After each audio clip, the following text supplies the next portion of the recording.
Hey guys, welcome back to episode 6 of Make War Not Love with your host, Joe with the Most. And today I'm joined by a special guest, Juliana, a radio presenter and veteran of the game. Mm-hmm. How long have you been in this game now? 17 years now. 17 years. Yeah. So we're just going to be talking about that. As usual, comment, like, subscribe, leave constructive feedback in the comments. Any hate will just get ignored. But before we get started, are you watching or listening to anything that you would recommend to the audience?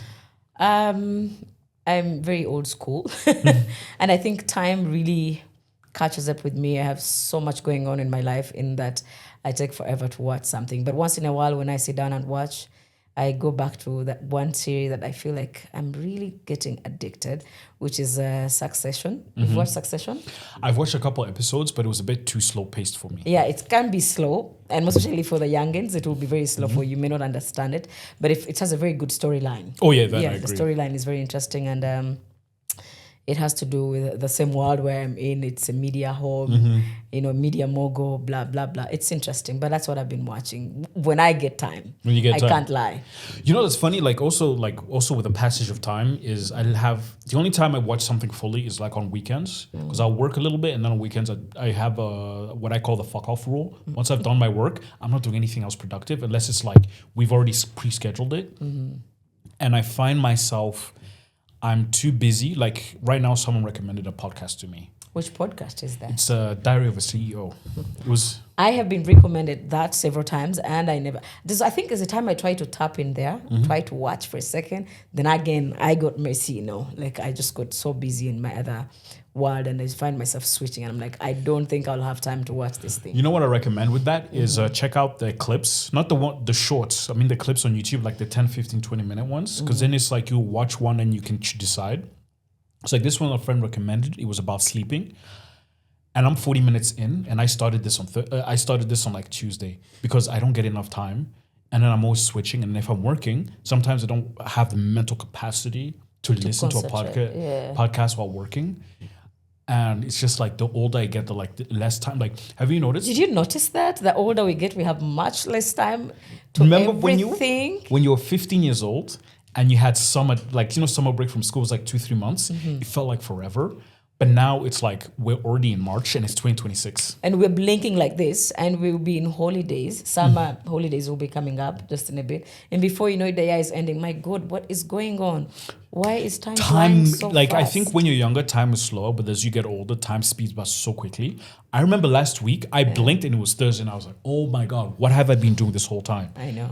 Well, I blinked and it was Thursday, and I remember I haven't done your podcast yet. And I was like, oh my God, Joe is going to kill me. I have to do his job. But did I tell you how I like the fact you called Joe the host with the most? I like that. Oh no, I just made that up. Why so? I don't know. I just like to have look at you looking into radio I'm mode. Taking over you. Yeah, I know, right? That's the topic we're going to go into, but I just like to make riff off things just to have fun with it. I like it. Right. Joe the host with the most. Yeah, Joe, the host with the most. Nice. I'm going to see what I can come up with next time, see if it's off rip and see if it's... I feel like this is a good one. Keep this one up. Yeah, Joe with the host with the most. Yeah. So Imagine you got me water, so you're the biggest, you're the best host. That's the other thing, me and Anderson were talking about is the professionalism thing. Yeah. Is simple professionalism goes so long. Like I always say with the guys I work behind the scenes with, every episode I work with, they get better and better and better and better. And when you work with professionals, you can never not work with them again. And it's like the small things that go a long way. Like always make sure my guests have water or something to eat. I send you the topics beforehand to make sure there's something you don't want to talk about, or you're like, let's change this. That's a good one. That's being professional. Professional. Did you go to school for this? No. Okay. No, that's British mannerisms and Japanese culture taught me give you an example. This is how Japanese are stickler for time. On the train, if your train is later than 3 minutes, let's say like you're on the train line, when you get off at that whatever stop you get a little piece of paper basically saying, hey, this person is late because of the train was late. Wow. So when I would go to school, I would just hand it in. I was like, hey, it's not my fault, I'm late. Here's the thing. I was like, oh, okay, cool, no worries, right? 3 minutes late, you get the thing. Wow, interesting. Right? That's why I think I learned like a lot of professionalism, and then also like watching my dad as a diplomat. you have like it's the small things that can kill everything. And it's actually the small things that really count. It's those ethics, like the small things that people underestimate. It's what we notice. You know, how late you are, you're 5 minutes late, 3 minutes late. We notice. I am very, very crucial on that. I will take a keen look at how you act, how you present yourself, how late you are, how you talk to people. You know, the simple things of thank you, please. It's the small things. I notice on someone, and if I can tell how, you know, again, how they were raised and the environment they were raised in, because it tells you how people were raised by just saying the small things. Please, can I offer you this? Which is so rare these days. Oh, please and thank you will get you so far. Like I always tell this to some of my friends of mine. It's like a little bit of British charm and manners. I can get myself into trouble as quickly as I can get myself out of trouble. Yes. Right? By using those small words. Yeah, please. Please, I am sorry. Thank you. It doesn't cost nothing. And then the other one is example, like if we have a meeting and I know I'm going to be late, I'll text you, hey, I'm going to be late. And this is like, you know, friends hanging out where it's like there's no set time. It's just a simple etiquette. You're like, hey, dude, I'm going to be 30 minutes late. I'm so sorry. Like takes you so far compared to like just being 1 hour late. I nearly texted you when I was 2 minutes late, but I said, I think we're already here. So let me just do the calling and ask, am I in the right place? You know, this morning I was like panicking because Anderson I've worked with before. Me and you is our second time because we did the radio interview last year. And I was like, okay, I made sure the studio knows it's on time. I told them you got to come at 12. I always tell them if we're shooting at 12, I'll get here at 11 to make sure they're set up. I got here, they were set up. I was just like, You have a fantastic team. Oh, God, I haven't even taken long. The setup was really done, everything. I like. Thank you guys, Cedric and Ron behind the camera. Yes. But let's get into it. Like we're going to talk about like the changing media landscape, especially you as a veteran in the whole radio space. From like, I want you to go through your come up, how you got into the game, and then like we're going to talk about how it's changed. Of course, social media, and then the last one is how example, especially in like a lot of maybe Rwandese culture, a lot of women are told to be quiet and go along instead of being loud and yappity. And you, my previous host, Anderson and Amanda are all yappity, and I mean that in the most respectful way, like in a complimentary way, all yappity, which I love. But let's start in like, how did you get started in the radio game? So I got started many years ago. I think you were not born or you were just a toddler. Don't be deceived by my looks. I look young, but I'm actually not young. I started about 18 years ago. So what happened, I was in my senior 4 vacation, and I met with a lady who happens, I grew up with her. She's like my sister's good friend. Initially, she was my sister's good friend, and they were age mates. So she's like, oh my God, I know you are very good. Your whole life is structured to be a radio kind of personality because you talk, you speak up, you don't hold back, and that's what makes radio. And I said, she kept insisting, please come and try this in your vacation. So I said, well, I jumped into, she was working on a certain radio station in Uganda, and I jumped into her show. I did the show with her. I think I did 2 shows, and the boss likes me. He's like, you can actually do a show alone. And I'm like, okay. So I started basically radio in my senior 4 vacation. Then I went back to school. Then about Form 5 holidays, I come to Rwanda. That's many years ago. Form 5, that would be what, 11th grade or 12th grade? I don't know what that is. I don't know if you could say it. I think it's 11th I think because Form 5, I think it should be 11th or 12th. Because this is, again, the systems. Yes. I'm used to grade 1 to 12. Because you went to those international schools. I never went to international schools. So it's the Form 5 holidays. I come to visit a relative, my mom's relatives here. And a friend of mine, again, a connection, someone says, I know someone who was radio, and I could actually connect you. He was a programs director. He was called Alex, I remember. And then he connected me to go to a radio called Flash FM. Flash FM. You can imagine how many years that is. I was just a young girl. I remember it somewhere in my memory, like as a kid, like Flash FM. I think at that time it was in Muhima. Around Muhima, that's where they were. Was Uncle Austin on Flash? Yeah, he was on Flash as well. Okay, yeah. But I think the time when I was there, I don't know if that's the same time he was there. Yeah, I think it was the same time he was there. So again, I did for a few months because I was still in school. So I leave Flash FM. I did radio as well. Flash FM Rwanda is exciting. And for me, it was just something I was doing out of love. But then I also realized this is what I love to do. I love to talk. I love to express myself. I love to ask people questions. So when I went back to complete my senior 6, I did senior 6, and then I went to uni. Boom, I did mass communication. I said, this is what I want to do. My mother initially and I thought I was going to be a lawyer. But was she disappointed? Of course, she didn't like this whole idea of being on radio. She's like, what girl? You don't supposed to talk like that. Girls don't talk like that. I'm like, this is a typical me, and I'm going to do what I think is right. I'm that child at home. Oh, no, don't worry. I'm very much the same way. Like, I remember there was someone, I remember I was a kid in Japan. Me and my sister were arguing in the car. And my mom goes, hey, what would happen if we had a third child? And I look at my mom without breaking a beat. Mom, I love you, by the way. And I go, Mom, I know your finances. You cannot afford the third child. Keep in mind, I was 12. I was 12. How did you even know your mom's finances at 12? Yo, I used to ask my dad, how much you get paid? Wait, in dollars? I'm like, yeah, okay.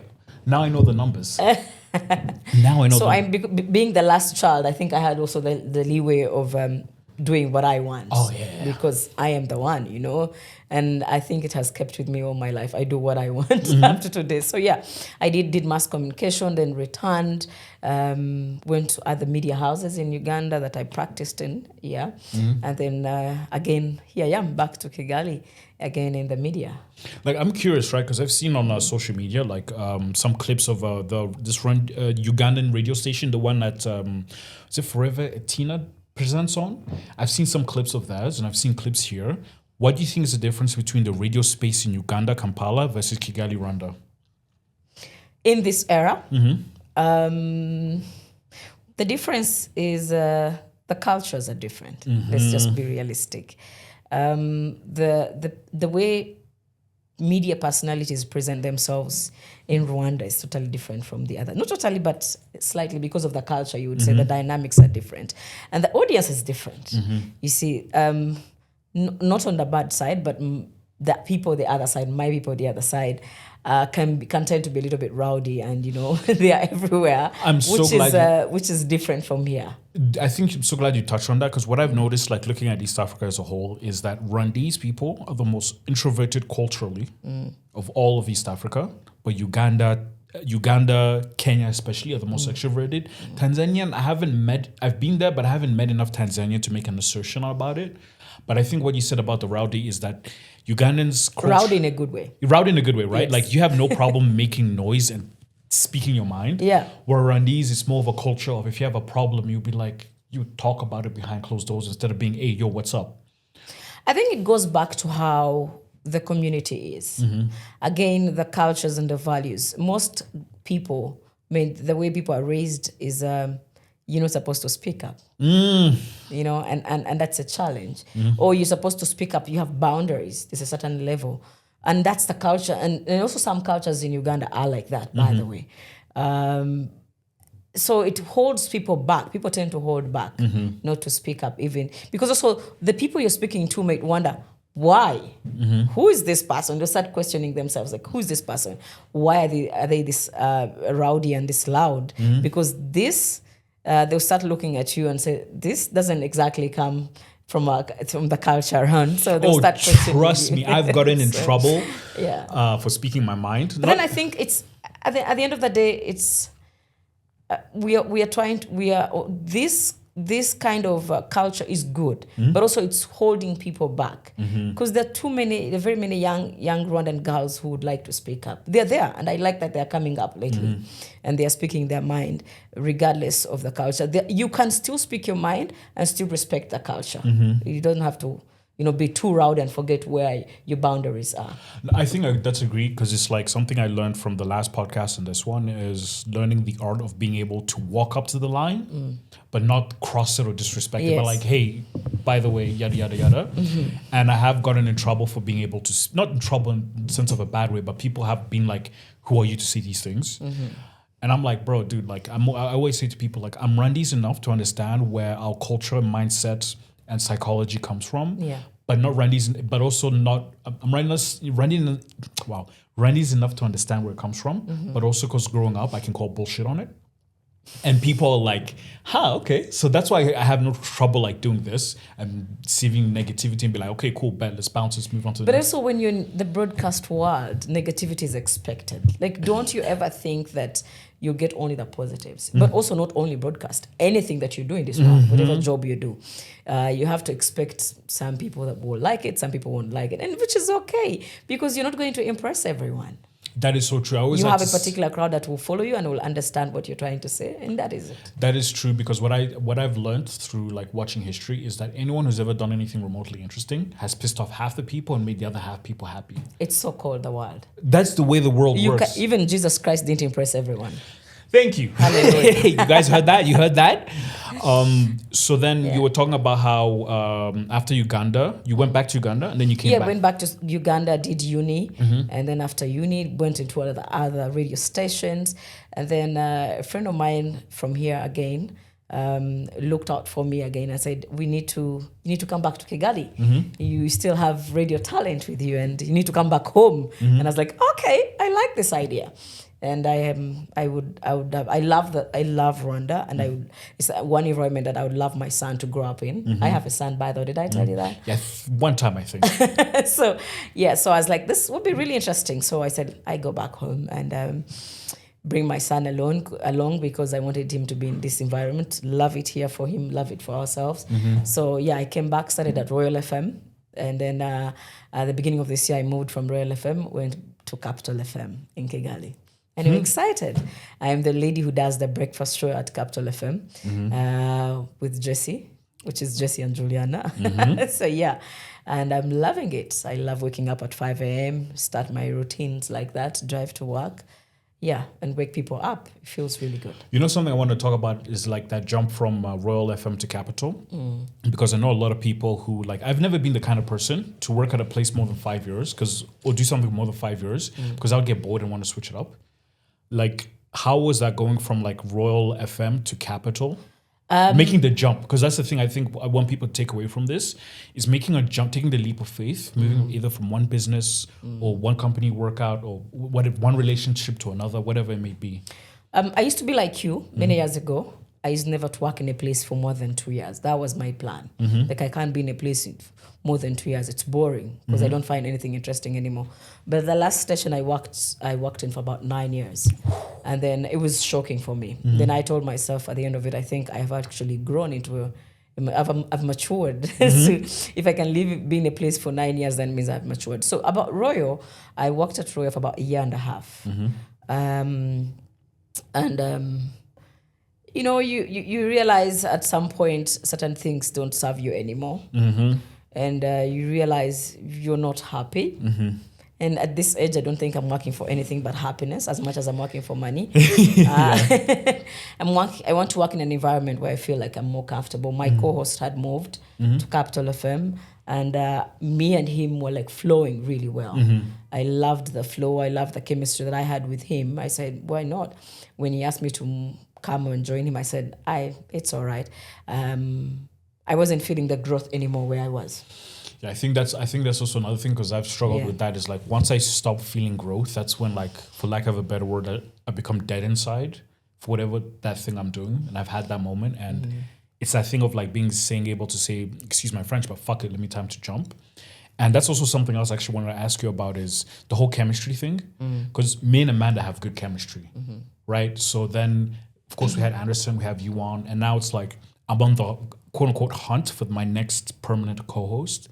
And finding someone to have chemistry with on camera. It's extremely hard. Not only on camera, it's on radio. Most shows don't last on radio because chemistry is one of them.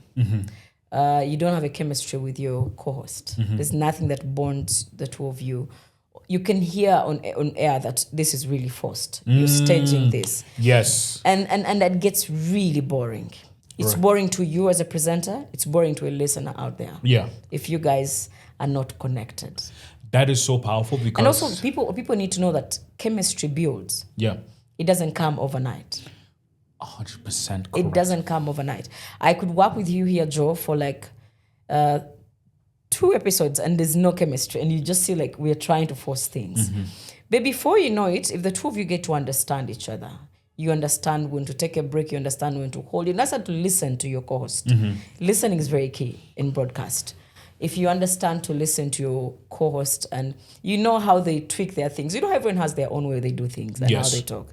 When they are going to do, when they're going to say something, when they're going to stop talking, when you're supposed to come in, it comes with time. It builds with time. And so you don't force it. But there are those that actually fail completely to have chemistry together. Even if you do what? The chemistry refuses. That is so true because what I know. And that's why most shows you see are disconnected. That is so true because that's the reason why I chose my first co-host, Amanda. It's because every time we met, we instantly, like, she would stand up to my bullshit, if I lack of a better word. With Anderson, because we're friends, so it's like, it's easy to do. And then with you, example, it's very easy to get in a conversation with you. But then also, I always put in the work of where I insist with all my future guests or co-hosts is meeting them beforehand to get a baseline measurement. Because I feel like once I've talked to someone for 1 hour, I get a baseline and I can feel them out. Right? That's why I was so insistent on us meeting last time. With Anderson, it's easier. And even with future people, is that whole thing of meeting, having a baseline, and then there's the science. This is the other thing, is the science of conversation. Yeah. Right? Like some people don't understand. The trick to being interesting is to be interested. Is to shut up and listen to what the other person has to say. Not just listen so you can insert. Don't get me wrong, I still make the mistake. But listen to what they're saying before like replying just because you want to reply for the reply's sake. And that's what is exactly killing most young radio personality or media personalities. I don't think lately they're trained enough because those are the things that we were trained in media. When to hold back. Not, I think in media, they used to, my lecturer used to call it knocking yourselves on air. Stop knocking yourselves on air. You know, when I am talking, you're trying to compete on who talks better. You need to learn to take your breath, when to take the breath, when to hold your breath, not to breathe in the microphone, which is totally different from young people these days. And that's why I think, because everyone thinks they want to be better. The more I talk, the more I get better. It doesn't work like that.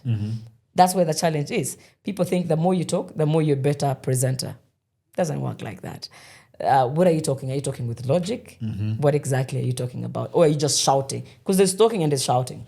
And it's also like, it's a refined art form. Like the reason I'm like, for lack of a better word, I can be eloquent is because I used to do theater as a kid. I'm dyslexic, so I had to learn how to use my words to be able to talk to people, right? I used to do debate class. I've done marketing. I've done sales. So all of that accumulates. So a lot of people, like, whether it's with this or content creation, it's like they think, oh yeah, I can just go on camera and do whatever. Like, nah, bro, you have to like learn how to talk, conversate, be funny, learn where the punchline is, where to shut up, where to speak up, etc. It's like a skill set you build over time, not just something that you get on camera and just because you're pretty that you can get away with it. Like, and just talk. You know, most people don't even know punchlines. Have you had shows that are flat like this? Yeah. I had a teacher like that in high school. And one time my friend recorded him on the phone.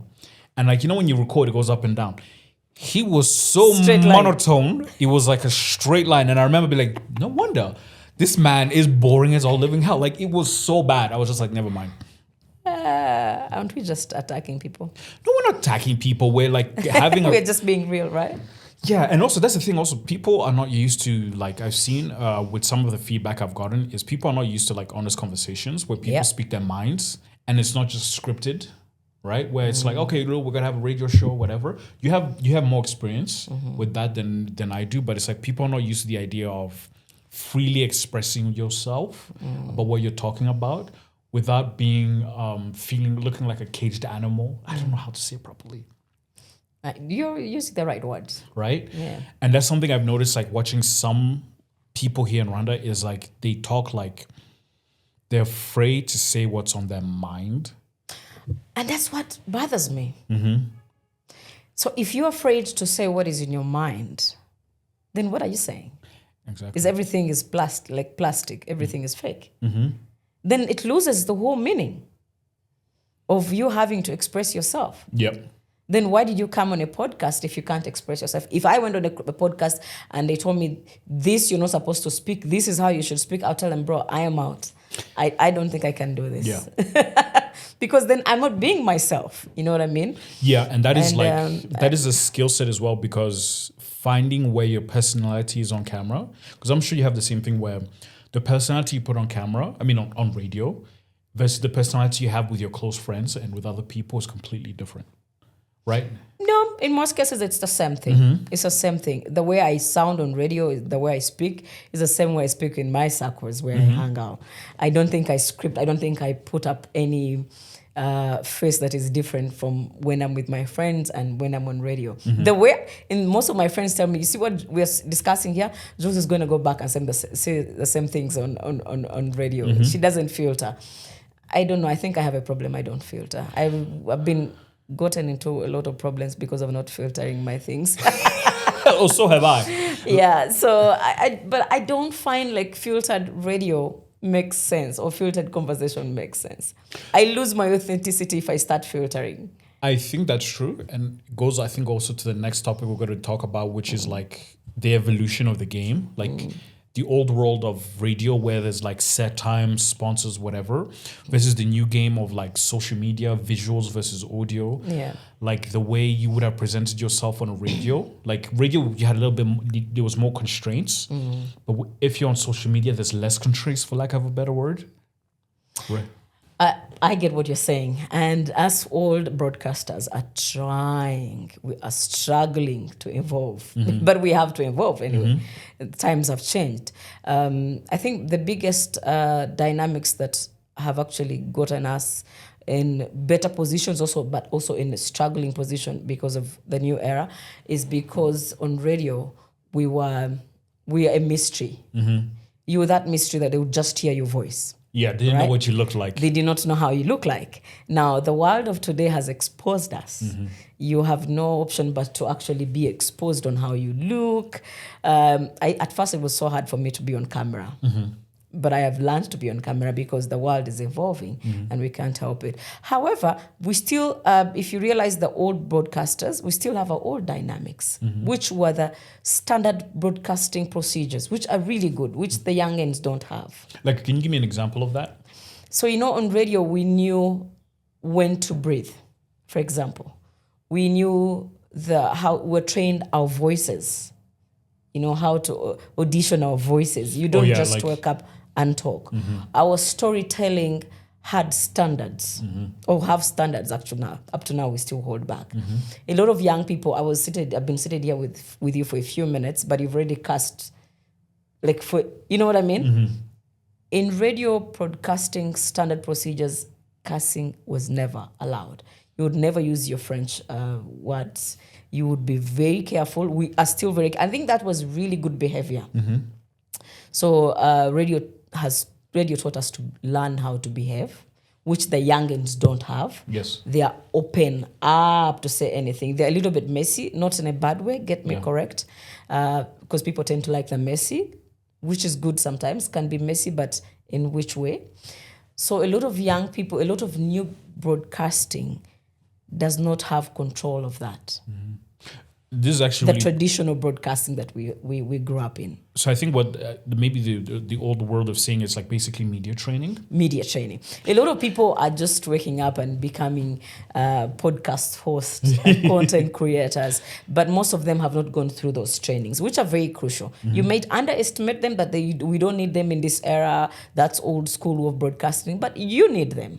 You need those basics. They're very, very important. So that one you started cussing, I'm really interested to hear what you think, is because maybe I'm too Americanized, but I'm used to where it's like you speak authentically. Now, of course, I still tone it down compared to how I normally speak with my friends. And I don't just drop those French parlances for the sake of dropping French parlances. It's more of when it comes up, when we're in a podcasting situation, it's like, it's the best word to describe it. And I think, of course, there's a line where there's some people I have seen on like social media where they just cuss for no reason. There's like no purpose to it, right? Whereas I like to, for lack of a better word, like to cuss for a purpose, where it's like I'm dropping it in there because that's, let's say, feeling of frustration. And that's the only way to express it. I want to hear what your thoughts on that. Give me like live criticism. Still count me old school, because I might say this and you say, oh, she's old schooler. I still think cussing is unnecessary. However, However, just for the purpose of making these content creators feel good about it, it's the new trend. Yeah. It's okay to cuss, but I don't find it okay. I still think even if I used to do a podcast, I wouldn't cuss. I would still hold myself back just because the way I was trained, or just because the way media, like the real media training is. However, there are people who relate to the cussing, who relate of how you use your French words, and they're okay with it. And I don't want to rule that out. But people of my age, beyond, or people who actually are younger but like to have their clean conversations, wouldn't like that. I don't say I don't like it. I like how people cuss and they move on with it, and the world is okay with it. In our era, it wasn't okay. In my era and my people that I still broadcast, I cannot cuss. Okay. No, I hope I've answered your question. No, you did answer the question, because for me, it's always like, I view it as do it with purpose. Of course, if I'm just with my friends. And for you, you're not doing it you're not doing it on purpose. That is how you talk. Yeah. That's the conversation you're always in. And those are the people, the circles that you have the same conversation with your circles. You use the same words, and it's okay. It can pass. I think what I was trying to get at was cursing authentically, because it's just how you talk, versus cursing just for the sake of cursing. That I do. I also agree with you on, where if you're presenting something, like cursing for the sake of cursing doesn't make sense. But if you're using it as a tool, like if I'm talking about something I'm personally passionate about, and I drop the F-bomb, and it's like, I'm doing it when it's truly and utterly something frustrating, and it's the only way to express myself, versus just dropping it every 5 seconds. I've seen people who just drop it every 5 seconds. I totally get what you're trying to say, Joe. I think the bit of people who just drop those F-bombs think it's fashionable. Oh, yeah. So they think it's trendy. Yeah? When I use the F-bomb, it means I'm hip. I am the it girl. I am the I'm in the latest word. By the way, it's very boring. For us who are watching and listening, when we see you use the F word, we're like, seriously, didn't you have word to use? Yeah. Didn't you have a word to put on there?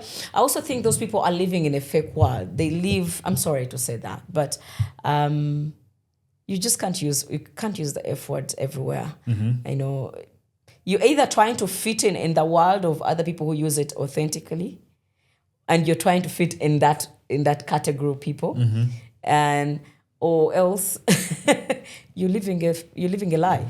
I like to view it as what I do, because I work with mostly Americans, so me cussing has never been a problem. Because that's the community. Yeah, that's community, right? But then example, when we have client meetings and it's the first time meeting a client, I will not swear until I've heard them swear. You know what I mean? So if I don't hear any swear words, I'll just whatever. But if they drop one swear word, I'll match the energy where I'll use the same one, but not go above it. Because that's sales tactics, where you always match a person's vocabulary, energy, and speed, and not trying to if you use simple words, I'm not going to use complicated words. If you use simple words, I'll use simple words just to match a person's energy. But also you can see the context you're using your swearing words in which context. Like you said, it's the same energy, you're matching the energy of the other person. However, there are a lot of young people who use those words it's fashionable. Out of pocket, yeah. I'm on TikTok, so I can drop any word that I want. Yeah. And because I saw Joe using the same words, I'm going to use them because I want to fit in Joe's caliber. No. Yeah. Even the way it comes out, it's totally off. Yeah. Trust me, I've made that mistake as well. But it also goes to I want to hear from your perspective of radio. I mean, radio is, I think this goes towards authenticity versus being polished, where I think there's a fine balancing line. Like I say, the way I act with my friends is different from the way I act in front of a podcast versus the way I act if I'm talking to a sponsor, right? Where's that balancing line of being authentic versus following the media training you've had? It doesn't mean that guys who following the media training are not authentic. They are actually authentic. Also, again, it goes back how you are trained in the situation where the community or the circles you sit in. I think you sound more, however, people love the messy bit of it. People would rather take their ads to an influencer who's going to use the cussing words and then using the traditional media advertising. Yeah. because for us we're going to sound so authentic or sound scripted with good wording or positioning of wording, and then the other one is going to be who they think they are. They're going to be themselves, which is good. So sometimes people like the messy bit, because people think that being messy is being real, which I like, I think sometimes. However, as someone who is messy in that broadcasting world, you need to learn to also hold back on certain words. You don't have to be as messy as you are, as the other people are in this world. I agree, because like also that's the other thing when we go back to this cursing thing, is because sometimes you go, what I think the parlance is, you go off script. So there was one clip I got in trouble for my previous podcast, justifiably so, and it was just because like I was expressing frustration, and it's when I dropped the B word. And what I found so funny about that whole thing was, of course, women were justifiably angry. But then what I was talking about, like I remember a week later, I was in the middle of a club and like 3 different men came up to me and they were like, yo, thank you for talking about that, because it's something frustration we feel, right? So that's where I think you can go off script if this going off script has a purpose, not just going off script for the sake of going off script. And I don't like scripts. I like people who are being real. You see the men that walk to you and told you that they are going through the same things. There are quite a number of people going through the same things, but they have no how to express themselves. Yep. And that's why it's good to be yourself. You can actually be yourself and speak up without cussing. It's very, very possible. I am typically myself when I'm speaking about, say, for example, any conversation, say, for relationships. I'm just being myself and I'm speaking from experience and from what people are going through, but I don't have to cuss. Yeah. And it's good to speak because you see, you spoke on behalf of the other guys, the voicelesses that couldn't come up on a podcast or on radio and say something like that. It's very good. But however, I still say that we can try to speak up and be real without necessarily cussing. No, I get it. It's just Joe, I can cuss. Yeah, I know. You know what I It's just mean? like I've been cussing since I was 11. Or you've been waiting for me to drop the F-bomb. No. I can. It's just that I know when to do it and where to do it from. It's not necessarily doesn't have to be on camera or doesn't have to be on radio or in boardrooms, you know. No. It's just because, like, for me, like, for lack of a better word, I've been cussing since I was like 11 or 12. And I understand. Yeah. Because that's where your community has been. That's why you've been, and that's why you've had people growing up speak like that because you've lived in those countries where that's what they use, and it's very normal. They can cuss anytime. Parents can cuss to each other with their children, and they feel like that's normal. But in the culture here, not normal for us. I still think it's not normal. No, it is not. And I think it's like anything. It depends on how you use it. Yes, exactly. Wait.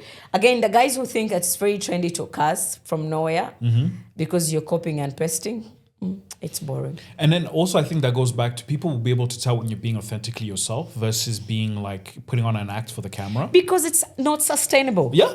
You know what I mean? You cannot sustain that conversation. You cannot. You cannot start saying, I can fake an accent right now. Yeah. And try to speak like you and say, you know, Joe, that's exactly what I mean. You know what I mean? But I can't sustain it, you know? And then I start dropping my F. But how long will this conversation go on? I can't. It's not sustainable. When I was younger, my British accent was stronger. And I remember in Zambia, there would be so many moments where I would meet like a Zambian who grew up in the UK, but they don't have the British accent. Yes. And the moment they heard me, they switched up and went back to good old-fashioned British accent. And I was like, bro, why are you switching up like that? Because I can't sustain your accent. I was like, bro, just talk normally. I'm not going to judge you. Like, be yourself. Be yourself. Oh, this is the thing also, is I think of authenticity of putting on a performance versus being yourself. And I think that's something a lot of people like struggle with. And in Kigali, it's very common. And I find it very disturbing.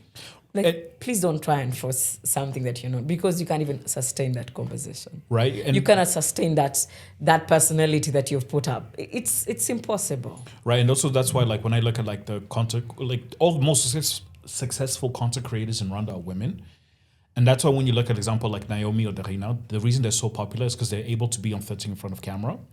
And I've met other girls who are like, oh, you know, I want to do vlogs and stuff. And in my head, I'm like, darling, you're amazing. You're super fun to hang out with, but you don't have the personality to be on camera. Because on camera, you have to have a personality where, let's go back to authenticity versus scripted, is you have to be able to be willing. Being authentic is being willing to fail at something Yes. in front of camera, Yes. and it be all right. Right? There's clips I've released knowing that it was not perfect because I didn't care, because I was like, I'm trying to get a point across. If you don't like that point, that ain't my problem.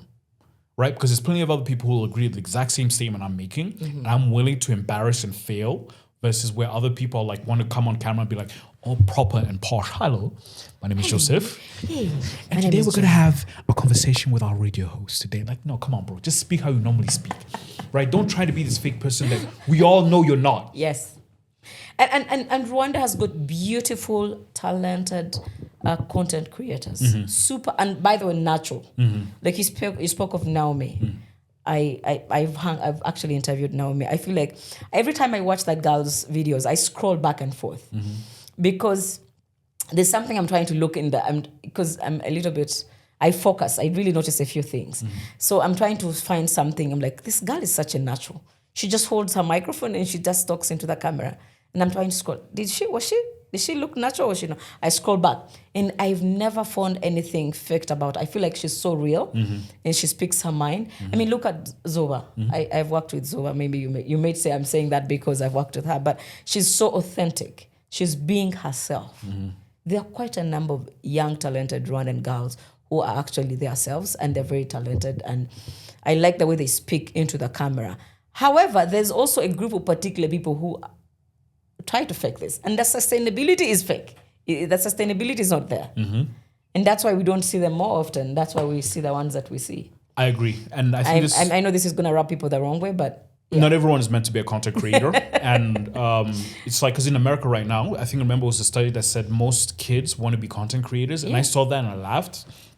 And this transitions to our next topic when it comes to like women in the Rwandese culture being told like to keep quiet and do as you're told versus being uppity, as I said in the previous. And I meant uppity in like the most complimentary way where you speak your mind and you don't care because you're being authentic. Yeah. You're not putting on like, Hi, I'm Jessica. So today we're going to do something so amazing. Instead of just being like, yo, what's up? Like, this is how I normally talk. Yeah. It's very interesting how times have changed. When you look around, the recent broadcast is totally different from many years ago. Times have changed. A lot of young people, young ladies in Rwanda have learned to speak up. And I love that, and I'm loving that. I've been visiting schools, doing events, and I see how young, talented Rwandan girls are speaking up, and I'm like, this is going to be the best generation. The future looks so bright, which is happening even today.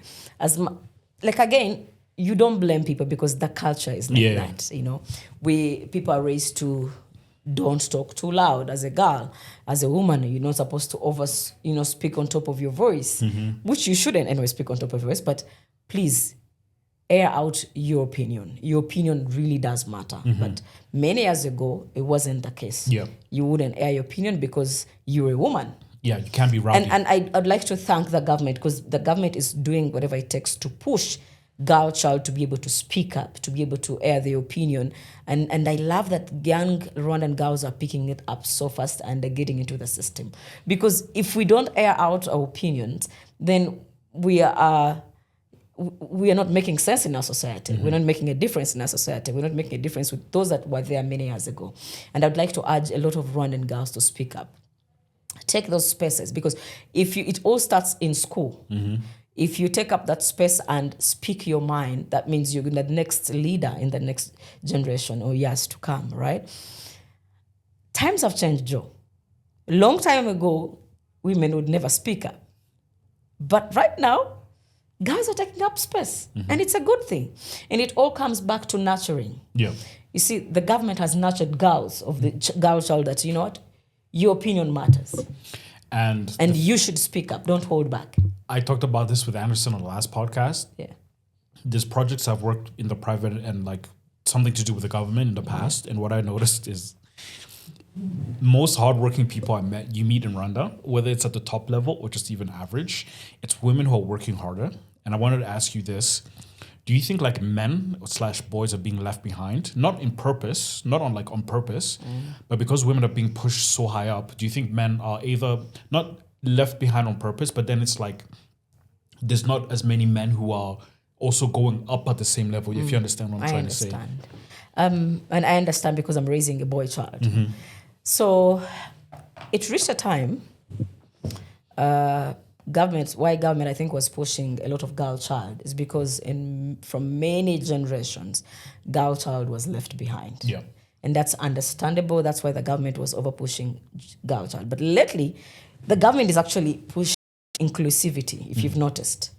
There are There's the fintech inclusivity thing that's happening exactly. And that's a good thing because for some reason, young men started feeling maybe they're being left out, they're being ignored. And I think that's why the government is coming up with the whole thing of inclusivity, which is good because we want to take away the other fact, Joe, that for so many generations, men are always superior.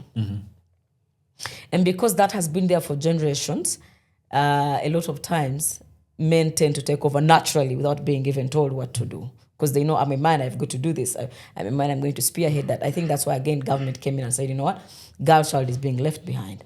But now things have turned around. You've noticed they're actually in inclusivity for everyone, male or female, and that's a good thing. I think boy child shouldn't feel that they are left out. But also it goes back to upbringing, because this whole thing of inclusivity or girl child or boy child starts at home. Our parents, are they doing enough to raise their sons and daughters in the manners of telling them that you're enough, as much as we are trying to push your sister, you're equal on the same level with your sister. It all starts back to nurturing, back at home. Before government comes in, you as a parent, what are you doing? I agree with what you said about like the generation and everything. My thing is, as a guy, is I find it on average, it is easier to find hardworking women versus hardworking men. In terms of the example I always use, let's look at my previous co-host, Amanda. She's pregnant. She has an NGO. She's doing her master's degree, and she was working at the same time. Good job. Look at Anderson, right? How many different things? She's an artist. She does events. How many different things is she pushing right now, right? This is what you're doing as well. It is easier for me to find women who are working hard than it is to find men. Not that because they're not out there. I have friends who are very hardworking. But on average, if I go out there into the wild, for lack of a better word, I'll find 68 hardworking women versus 4 hardworking men. And it's the same conversation, because I also had the same conversation with a friend of mine who's also hardworking. He's a soldier. And he's like, yeah, that's very, very true. Yes, and the point he brought up was that some men get into certain positions where, because I'm the man, I don't need to work hard. Yeah. And it's just like, it's going to get given to me. But then like either it's a young lady or a young man who come along, it's like, no, I'm going to take your spot because you're not working as hard as you should be. It's very sad that we're raising a generation of men that is very gullible like that. This is going to sound a little bit harsh, but yes. No, go ahead. You know me. Speak your mind. I'll never stop that. And I need to congratulate my fellow women who are putting up. I mean, you are doing a fantastic job. You're waking up. By the way, what you're saying is very true. I find like so many hardworking women in Rwanda, and unlike the other side, the other gender, they have that same tendency of saying, I'm going to inherit my father's property. I'm good to go. You know what's so funny I can about work. that statement? Sorry to interrupt you, but I know so many like well-to-do families where it's more likely the daughter is going, not all of them, where the daughter is going, the one would be inherited, even though she, quote unquote, should be the boy. Because parents have realized that even a girl child can be a heir, can inherit property and actually do take care of the property better than the boy child. Because boy child has grown up with the entitlement issue. I don't think it's an entitlement issue. I would disagree with you on that one. I think it's more of, partially entitlement, where you think they're the guy, especially in the family situation, where if you're the oldest son, you're expected to take over. But then you find like the second or third, fourth daughter is like, no, they can work even twice as hard as the guy. But also it's like, how do I say this? Because I'm trying to find a nice way of saying authentically. A nice way of saying not hurting your boy child. Yeah. I think let's just be realistic. They have entitlement issues. I don't want to use the word lazy per se, because there are men who are not lazy. There are quite a number of men who are not lazy, boy child that are not lazy. But they have the entitlement issue of, I am a boy child, I'm entitled to get these things from the family. That's the family side of it. I will inherit all these things. I'm a man. That whole thing of I'm a man. Yet men are supposed to work 2 times harder than us. Why are we being lazy? Why are we raising a generation that is very lazy like this? I think, okay, now I remember what I was trying to say. It's 2 things, right? The hardest working men I know from my generation, all of them had a father who's like me. I learned work ethic from watching my father and mother, right? I used to see my dad where he'll be annoyed with something at work, but it doesn't matter how he feels, he'll still go and do the work. So a lot of my guy friends who are successful in life or approaching success in life grew up with a father where it's like, doesn't matter how you feel, doesn't matter what happened, you work. That's number 1. And 2, they installed that value of the importance of, I think this is the other thing as well for men. I think for men to get the best out of men, they need to feel like they're responsible, meaning that they need to look after whether it's their wife or girlfriend or their family, right? So something I always tell my guy friends is like, I don't do as much as I should do anymore, but I used to love taking my family out once a month and paying the bill. It doesn't matter what it is. I'm just like, yeah, it feels so good as a man. You feel responsible. Responsible, right? Yes. I think a lot of men nowadays are not taught like the importance of being responsible, whether that's like, let me give you an example. A cousin of mine worked very hard. I remember my mom came home one day and goes, oh, do you know your cousin? Like, yeah. He bought a car for his mom. I'm like, dude, that's some gangster shit. That's I was like, that's some gangster, right? I was like, he bought a car for his mom. Man, I need to work harder, right? I know. Where I think the ones who feel like, oh, I'm a man, I'm going to inherit it, they won't taught the importance of being responsible, being able to be someone who's reliable, meaning that your mother, father, friend, cousin, aunt can rely on you. And when you're a guy where people know they can rely on you, feel so good because you're like, okay, yeah, if something really does go down, people will be like, yo, Joe, we need your help for something, right? I think that's where you see there's not as many successful men versus women. Not all men, some men have not been taught the power of responsibility and the importance of being responsible, having people rely on you and being able to come through for them. True. I totally agree with that bit, responsibility. I think also, you realize that we have a lot of single mothers lately. Yes. And you know why? Because the men are being irresponsible. Someone sits down and realizes, why am I getting married to someone that I'm actually, a man that I'm going to babysit as a man and then as a wife? It doesn't make sense. And it goes back to, and also you realize that men are running away from their responsibilities because they are just they're fearing responsibility. I don't know what is going on in the world. No, it's a thing of that example. Like, because when I look at all my most successful friends, it goes back because their dad taught them, right? And they all had a moment, of course. Like, I always have this thing of like between the ages of 18 to 25, whether you're a man or woman, I think you're totally entitled to being, excuse my French, but a dumbass. Yes, I think it's perfectly right. But as a man, you have to come, or woman, you have to come to a point where it's like, okay, what do I want out of life? And am I going to completely continue doing these stupid things for the rest of my life? Should we say that parents are failing to raise their boy child by, installing responsibility in them at a young age? Yes and no. So I think partly is because, okay, yes, in sense of some guys, when I look at them, I can, because I know them well enough, I know that their parents, whether it was their mother or father, didn't raise them right. And it's not necessarily their fault. And then some of them didn't have a good example. I think that goes back to good that example. role model, I think is the most, sorry to cut you off again, is the most powerful thing where, again, all the men I look up to in my life and respect had good role models, whether it was their father, their brother, their uncles, their dad's friends. When I look at all my dad's brothers or his or like his peers that I like, I respect them because they've achieved something in life. And achieving something in life doesn't mean you become ultra successful, but you can look at the man and be like, I respect him as a man. I partly I would like to agree with a bit of the role model. Role models are very important to children while growing up.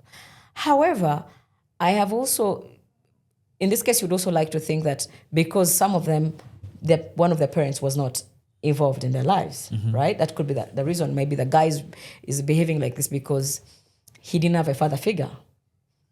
I would like to disagree with that because I have seen boys that are raised by single mothers and turn out to be perfectly fine.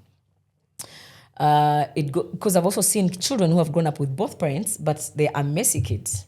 You know what I mean? So I think it goes back to, grooming a child. Yes. Partly as parents, both parents, we play a huge role in our children's grooming or nurturing. Very, very important. Because what parents are also doing, partly I'd like to blame parents of this generation. Parents are thinking, by taking my child to an international school and dropping them off in these nice cars and buying them a mafiriti and taking them to expensive outing places, is raising a child. That's not raising a child. And that's why we are missing on that as parents. And that's what is killing this generation. Parents have focused on making money and taking their kids to those, which is good. It's good to take your kids to those high-end schools and spoil them, but not spoil them. You forget the nurturing bit. Yep. Because you're busy making money. Because you say, I'm busy making money to take you to a good school, but you forget the other bit of being a parent. That is... that's why most of the challenge is, by the way. It starts from home. By you failing to be responsible, is because your mother or your father hasn't even gotten time to have these conversations with you. That is so because true. Your mother and your parents are busy making money to take you to good schools, and they're forgetting the parenting bit. As someone who's been to I've been to like 6 or 7 schools in my whole life, not including university. I agree with you. And I think it's a mixture of both. Where, let's go back to the first part you said about the single mothers. Yes. So a lot of men or women I know who were raised by single parents who turned out great learned a lot by watching what not to do, meaning their biological father or the male role models were bad influence. Yes. But a lot of them also, like those those men and women from single mother households, had good examples of whether it was their uncles or their grandparents who were there to whatever. Yes. On the school part, I do agree with you. But then also, like for me, when I look at it, because I also went to these high-end schools, I was fortunate enough, like when I look back at my favorite teachers, they were all good role models who like held me accountable for my own BS. They were like, yeah, you may be dyslexic, but you still got to write that paper.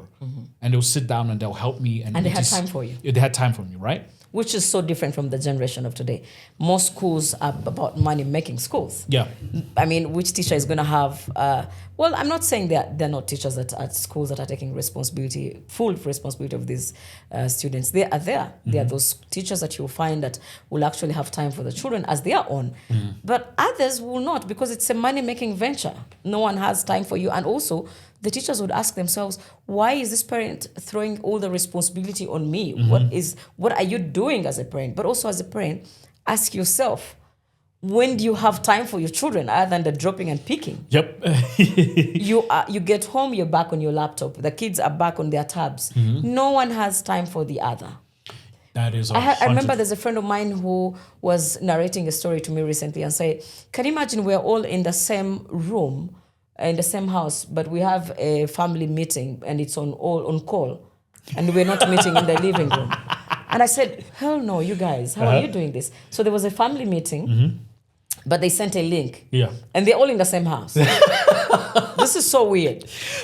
And they're all in the same house, but they sent links so that they can meet, have a family meeting. I'm like, what happened to family gatherings? What happened to having conversations? I agree with you. But and because you know why? The parents were going to be busy online they were doing their work on their laptop. So it's very easy to have the meeting well there. And I'm like, gosh, where are we heading?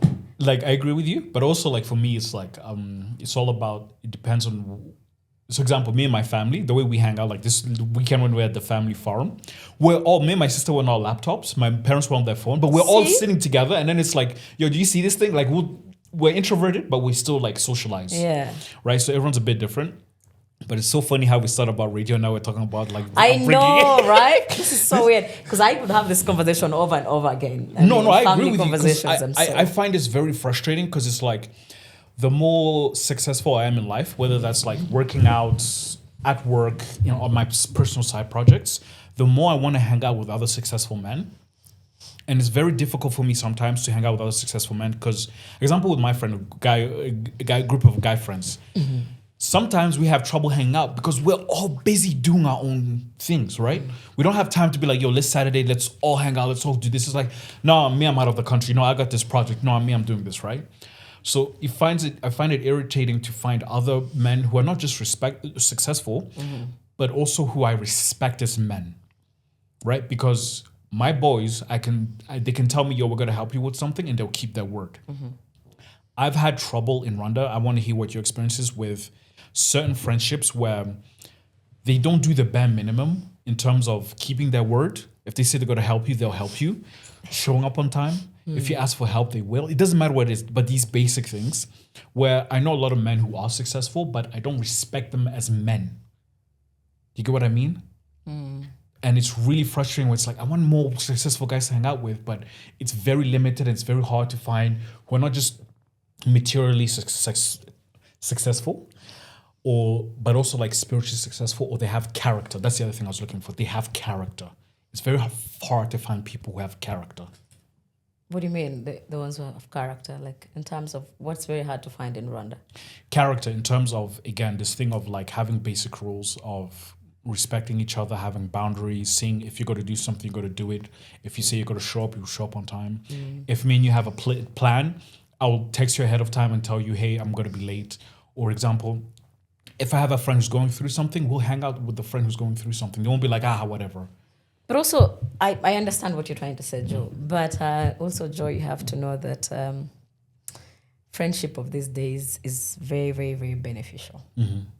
Things have turned around.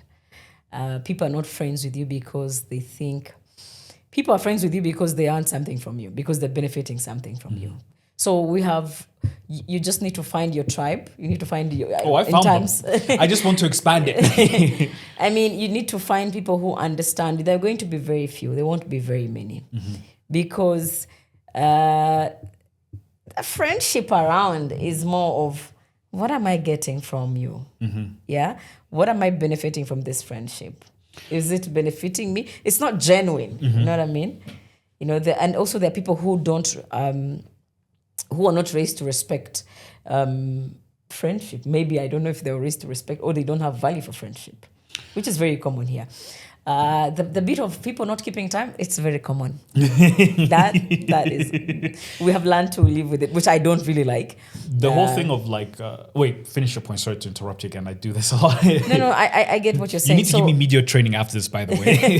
No, it's a matter of time. That's the chemistry we're talking about. It's a matter of time to know when does Juliana talk, when does she stop, when she sounds like this, when is she going to stop, when is Joe going to stop. It's just a matter of time. Don't worry, it comes. So if I host with you this more than 3 times, we'll catch up. The training will be there. So again, friendship, I have learned to know who my circles are. I know when to reach out.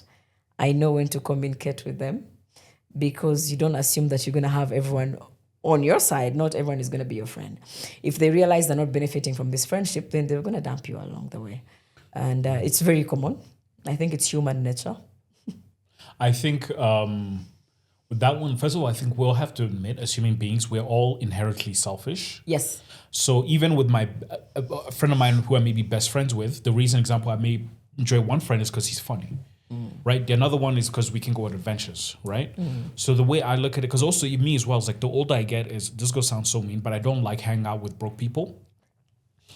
And why I say that is because I want to be able to go to a nice place and not worry that you can't afford the bill. And I'm not talking about like where it's like, of course we have friends where it's like at the end of the month we'll be like, yo, dude, I don't have money. You'll be like, oh no, don't worry, I got you, right? We've all done that. But it shouldn't happen often. You shouldn't be the one who's never having money all the time. Right, so it's like all my friends were all in very good socioeconomic level where we can go anywhere we want and not have to worry about the bill. Yeah. Right, and we also got each other's back where it's like, I pay for you this time and then next time you pay for me because the same thing's happening to you, right?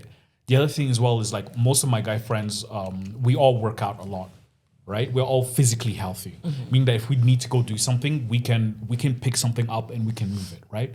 Most of them have traveled in one form or another.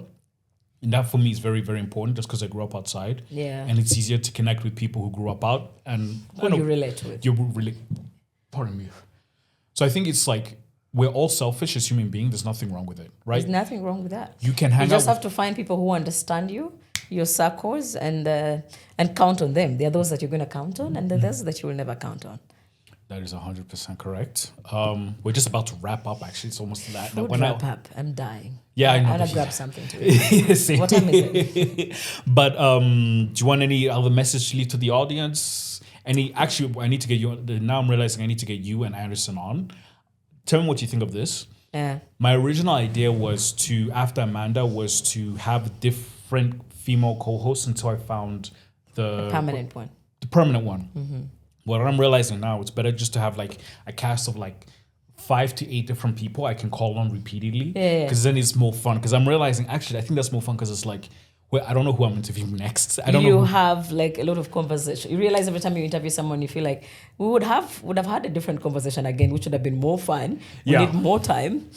Yeah. So what were you asking me again? Is like, should I just look for a permanent host or just have a list of people I just cycle through in and out? So permanent host is fantastic because you will create chemistry, which is really good. But also having to change. If you can have 3 chairs here, that would be nice. That means you people are co-hosting your guest. That would be really nice. Permanent host is very important because there are times you won't be here. Yeah. You know, and you will need someone to take over. Who someone has the similar dreams with you and similar concept of how you want your podcast to run. However, also to keep bringing people regularly, the same people would be very interested and take different angles of conversation. That would be really interesting. Yeah, because that's also the other thing I was going to ask you. So for now, before you get a permanent host, I think you should call people to come back and forth. Yeah, back and forth. Yeah, because I have a couple of women I'd like to have on again. Because like I think you should have a couple of women on here. I think it would be really interesting. For my original idea was this: the reason I want women is because with my previous podcast, it could easily fall into just 2 guys talking nonsense, and I didn't like that. Not in the same terms of like what we're talking about, but in terms of the perception of it. But like when I have a woman on, it's more balanced. When you have a woman, you rule the world. Who run the world? Girls. See? No, I just like the whole balance thing because it's I like think our it's a good perspective is different. But yeah, anything to say before we sign out? What can I say? Maybe I've literally said everything. I don't remember what I said even from the beginning. No, don't We've worry. really talked a lot. We have. I'm definitely going to have you and Anderson on. And by the way, guys, please leave in the comments. I've been telling her to start a podcast since last year. Oh, yeah. She still He's been hasn't. telling So me. I have to start a social media campaign of a little bit of bullying to get her to start her own podcast. I Just hear you. because of... You should be my first guest. I am more than glad to come on. I don't know. My podcast is going to be wild if I'm to start it. It's No, going about do it, like- everything and everything. Just like I always tell people, like when people tell me they want to start a podcast, like do it, start. Be willing to lose money on the first 12 episodes until you find the formula that works for you. It needs a lot of investment. Yeah, it I does. need to invest in this podcast. But you have these guys here. By the way, guys, if you want to start a podcast, reach out to Zeta Creatives. But I think it's worth doing because for me, I see the evolution of. I personally think radio is dead in the rest of the world. Actually, according to the recent research, as much as people think radio is dead, traditional radio is still leading about 80%. Is it worldwide or Africa? Worldwide. Worldwide. Worldwide. And this is never going to change. As much as we're going to evolve and have the social media world and all podcasts and content creators and what, the traditional radio is never going to change. Why do you think that? Because I want to give you my perspective and I want to hear what you have to say. Yeah. The reason I love podcasts is because it goes back to this like authenticity thing, 1. 2, I've spent since like 2017, I've been listening to like Joe Rogan and a bunch of other podcasts. And I like the idea of having on someone and coming and being able to talk about anything and everything, right? Like as you saw at the beginning, we were structured, towards the end, we went off script. And what I've noticed when you go off script is when the conversation are most It's even more fun. right? And that's been my biggest thing, whether it's with radio or traditional TV, right? But with YouTube and podcasts, you can go off script and you can go down different tangents. And it's like, it's more freedom to explore ideas. I think Joe, you and other people need to understand that radio does not have scripts anymore. Because of what we said, evolving. We evolve because we do not have to script. Me and my co-host don't say that, when you come on radio, when we're doing this break, this is what you're going to say and we break it off. No, we are so natural. We speak like how we can, like just normal podcasts. It's because it's just not on camera, right? So we should take that away from our thoughts that radio is still scripted. There's nothing scripted anymore, right? And the more you be real and speak up, the more it's actually fun. If you find, there are probably some other radios that still script shows, which tend to be boring. Yeah. Right? Because usually, like I said earlier, I don't like scripted things. I lose myself when you script me. I tend to lose my creativity when I'm scripted. If I came here and you told me what to do, say like this, structure yourself like this, I would be not myself. I'll be bored. So I wouldn't have done even 30 minutes with you here, right? So radio is not scripted anymore. For example, when you listen to my show and Jesse on Capital FM, we're not scripted. We just have structures. Yeah. Which are very good, which is different from, say, podcasts. You Yeah. probably don't have structures. You speak whatever you want to. So we have structures. We say 7:30. It's just the timing and the structure of radio that has the tradition is still there. However, the script side of it, because we have to evolve. The world is changing. Can I make one piece of advice for you and Jesse? Is the radio show you do in the morning, how long is it? It's 4 hours. It's 4 hours, Can't right? imagine. Crazy, yeah? Can you experiment with making one, clips for social media like TikTok and Instagram, and then two, like 5 to 30 minute segments where it's like one topic, right? So example, there's podcasts I will watch because I watched a 10-minute segment. Even something I need to start doing, putting the segments, is take a 10 to 15 minute conversation where like it was really, really good, and then just put it on YouTube. On socials. YouTube's social media, and just see what people react to. We actually do. Yeah, we have segments that we take off our shows. When the segment was really super cool. Yeah. We were humorous. There was fun, something to keep people moving and keep people watching. We do cut them off and throw them on our socials as well. Yeah. Yeah. Okay. So just before we wrap up, I had one thing I would like you to say to the audience, more especially because we're talking about the thing about more women being expressive. Yeah. What would you say? Because the funny thing people forget is that sometimes you may do an episode and it's only one person who truly touches like them here, for lack of a better word. If there's some like young girl out there who's listening to this and they're thinking about either going into radio, podcasting, or content creation, and they're afraid about being judged about what they may say, about being called uppity, even though I think it's a compliment, you know me, what would you say to that girl? I would tell a very young girl out there interested in being in media that don't hold yourself back. Be who you think you are. Don't even be scared of how the world is going to judge you. Because when we sit down here and start thinking of how the world is going to judge us, then we will never be ourselves. And the worst thing you can do is not to live your authentic self. Yep. It's the worst thing that you can do to yourself, because you will regret this later on. That's what I believe. Then that's what has kept me going, because I am who I am.